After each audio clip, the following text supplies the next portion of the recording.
Forget everything you think you know about heroic narratives. Seriously. This isn't a story about some massive public win. No, this is about a quiet revolution, one forged in years and years of obscurity. Today, we are plunging into, well, a really fascinating stack of sources. Yeah. We've got everything from decades-old engineering journals to biographical notes, and they all center around this pivotal figure we're just going to call the architect. Our mission for this deep dive is to explore the life of this individual, someone who, through just sheer grit, really, and these unseen accomplishments in the very early days of complex systems design, they carved out an extraordinary legacy. We are going to fundamentally redefine what it means to be an icon today. We're shifting the spotlight, from the big achievement itself to the foundation that was built underneath it. And that reframing is so important, isn't it?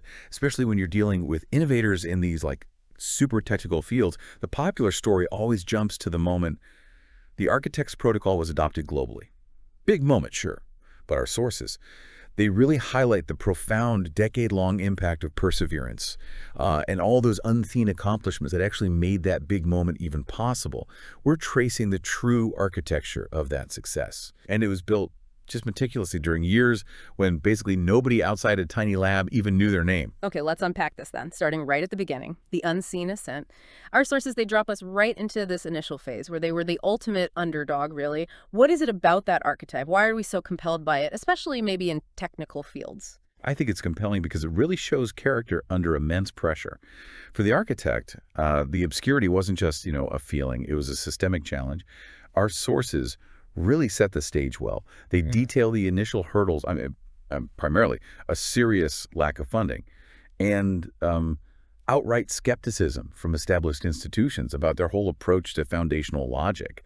This wasn't someone working on a popular problem, not something visible. They were tackling something the establishment hadn't even really clocked as a problem yet. Right. So their obscurity wasn't about personality. It was just a function of being way ahead of the curve. They were wrestling with complexity that the mainstream just wasn't ready for, couldn't understand it, couldn't support it yet.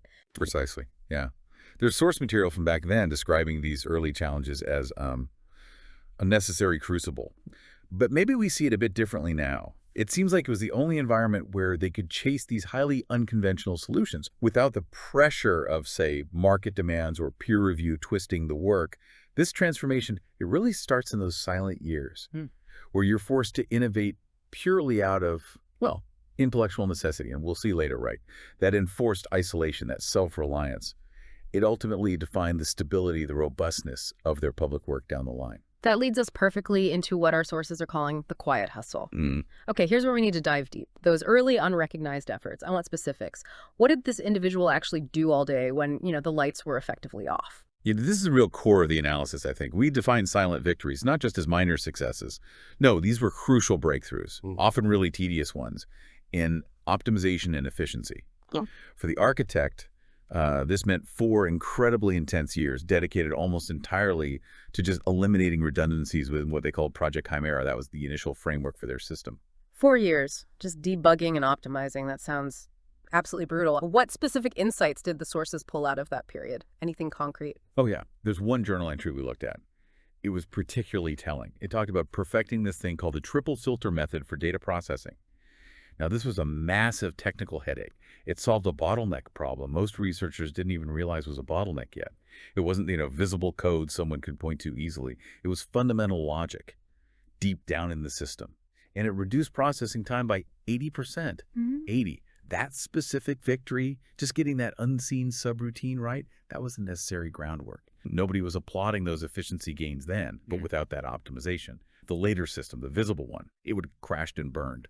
Yeah. Spectacular. Wow, okay. It's like compound interest, but for effort. Right. The public sees the big payout later, that exponential growth. But the interest only built up because of that deep private investment in the structure itself. Exactly right. We connect these foundational moments, these quiet wins, directly to the later, more visible successes.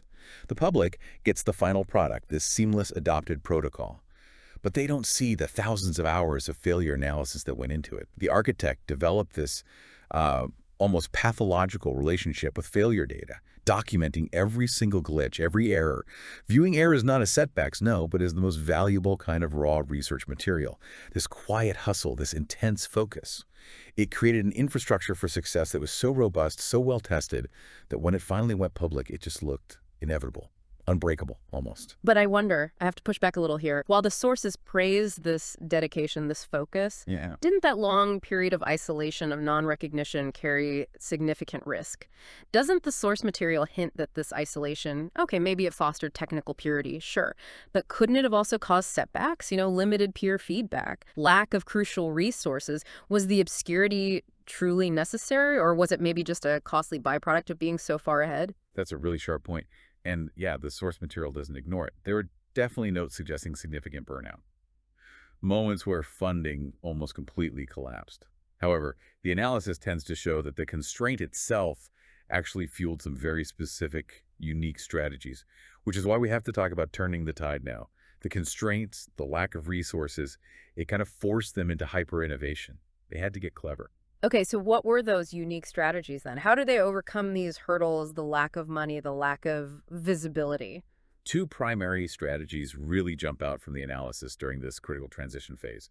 First, they adopted something we're calling micro-proofing. Hmm. So instead of trying for one massive public demonstration which needed resources, they just didn't have Miker. They created hundreds of tiny, irrefutable proofs of concept, like really small scale. They'd target these niche, high-leverage problems for specific small partners, often in completely unrelated fields, actually, just to prove the fundamental logic worked over and over again. Ah, okay. So they used small, quiet victories to basically fund the next round of quiet work, creating that essential momentum without needing a big, risky public debut. Yeah. Yeah, that's strategically using the underground, isn't it? Exactly, strategic use of the underground. Mm. And the second unique strategy was this fail-forward tenacity. Our sources really highlight the mindset here. When obstacles came up and they weren't seen just as blockers. They were framed as specific design flaws in the approach itself. They became masters at identifying the precise nature of the failure rather than just, lamenting the bad result. And this allowed them to pivot really quickly, really efficiently, this whole strategic mindset. Mhm. That's what allowed them to overcome these seemingly insurmountable obstacles during that period of mid-journey obscurity. And these ripple effects you mentioned, these small proven successes from the microproofs, were they actually enough to keep the whole project afloat? They built essential momentum, yeah. While they weren't making front-page news, obviously, the specific technical performance shown in these microproofs, it was enough. Enough to attract crucial, high-level allies. Now, not celebrity backers, right? But influential technical leaders, people in adjacent fields who actually understood the foundational magnitude of the work, these quiet alliances. They ultimately proved far more valuable than any kind of early public buzz would have been. That makes perfect sense. The credibility was earned scientifically, piece by piece, not rhetorically, not through hype. Which leads us then to the emergence from the shadows. The world starts to notice, but as our sources stress, even this initial recognition was pretty understated. It wasn't like, boom, instant fame. It was more like quiet institutional adoption. Adoption by necessity, really. Yeah. Not celebrity endorsement. When the first version of the architect's standardized protocol was quietly integrated into a major global system, the success was measured in things like stability, efficiency, reliability, not in, magazine interviews or book deals. And what's truly fascinating here, I think, is how the architect's enduring character, the one forged in all those years of obscurity, how that ultimately shaped their public persona when they did emerge. Right. They weren't suddenly intoxicated by the recognition because they'd spent a decade valuing the actual integrity of the code more than any applause for the result. Precisely. So when they finally did step into a more public role, their authenticity was just absolute. They talked openly about the difficulty, the failures, the sheer tedium sometimes involved in the work, which contrasted so starkly with the often, inflated narratives of other tech figures emerging around that time. This grounded nature, this radical commitment to the reality of the work, that became their greatest public superpower, in a way. And that really anchors the central argument, doesn't it? The icon status they eventually achieved is a direct result of their unseen journey, not despite it. If they'd had instant success, maybe they'd have achieved fame, sure. But they likely wouldn't have built the kind of structural integrity needed for true, lasting icon status. Absolutely. The depth of their legacy seems almost proportional to the depth of their struggle. And critically, the quality of that technical foundation they meticulously laid down in private. We often confuse visibility with validity, don't we? The architect really proved that the inverse can be true. Unseen validity leading eventually to undeniable visibility. That seems to be the path to lasting impact. which naturally pushes us toward thinking about their legacy beyond the limelight. We tend to define their work by the technical protocols they established, obviously, but our source material suggests a lasting influence that's rooted more in the silent or underlying aspects of their personal impact. What is that broader legacy, really? I think it's systemic impact. Their greatest legacy might not even be the protocol itself, as revolutionary as it was. It might actually be the methodology they sort of codified along the way. The rigorous documentation of failure, the necessity of focusing on efficiency over just flair, the insistence on modular, reusable components. Their enduring influence is found in the next generation of engineers who picked up these principles, these ways of working, and turned them into standard practice across the industry. They didn't just build a successful system, they codified a successful way of working that ended up transcending their specific field. So, okay, what does this all mean for us?